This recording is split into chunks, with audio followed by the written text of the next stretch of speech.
اسم اسم کا مطلب ہوتا ہے نام۔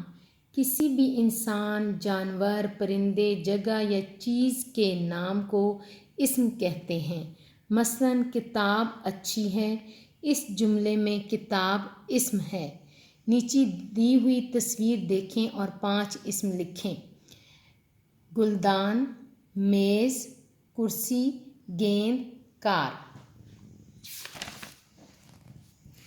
حروف جار حروف جار وہ حروف ہیں جو اکیلے کوئی معنی نہیں رکھتے لیکن اسم و فعل سے مل کر مطلب پیدا کرتے ہیں۔ یہ حروف اسم اور فعل کو ملاتے ہیں۔ حروف جار سے، میں، پر، تک، کو وغیرہ۔ مثلاً سارہ اسکول سے آئی، اس جملے میں سے حرف جار ہے۔ جملے حروف جار۔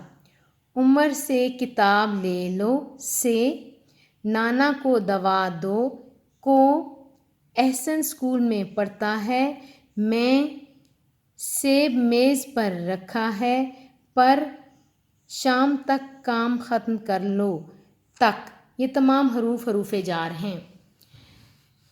نیچے دیے ہوئے جملوں میں سے حروف جار الگ کریں۔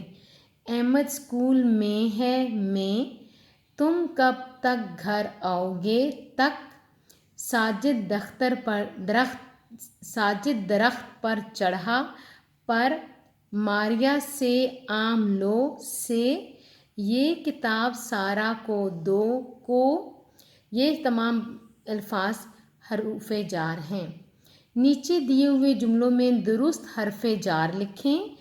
احمد گھر تک گیا، چھت پر جا کر کپڑے لاؤ، ساجد کو کتاب دو، اس ڈبے میں گڑیا ہے، کسی سے جھوٹ مت بولو۔